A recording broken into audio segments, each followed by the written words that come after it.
Well, so many people come to me with pain problems.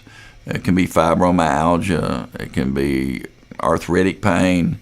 It can be pain of unknown etiology. They just know they have pain.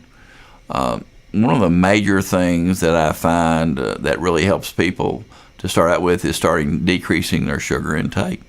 I learned that sugar is the most inflammatory food that we eat.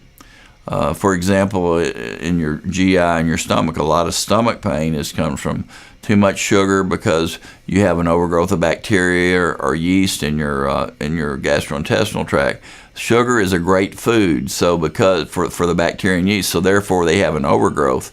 Then you develop symptoms of gastrointestinal reflux disease. You have constipation or diarrhea or stomach pain. Getting rid of the sugar dramatically helps that problem, the pain in the abdomen.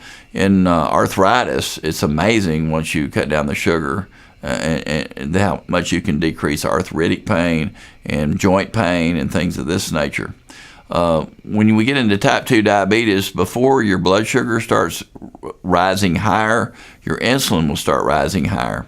And that's why we call it insulin resistance, because your insulin's getting higher, but it's not working effectively. It's becoming resistant to handling all the sugar that's in your body. So if we can decrease our sugar intake, then we're going to decrease our chances of becoming insulin resistant, so that our insulin is going to be used in the appropriate way. As insulin gets higher, insulin happens to be the most inflammatory hormone. It's actually a hormone. So even prior to diabetes, your insulin gets elevated, then it increases your pain because of the inflammation.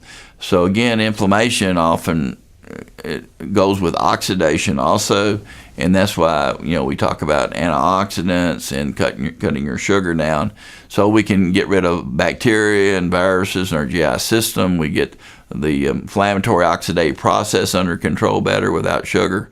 And so many people with pain then also get them moving, and if it's joint pain or fibromyalgia, swimming, I do yoga, stretching exercises, things of that nature can really help in regards to pain. So there are a number of factors in pain, but when we use opiates, for example, a lot of those painkillers, that results in our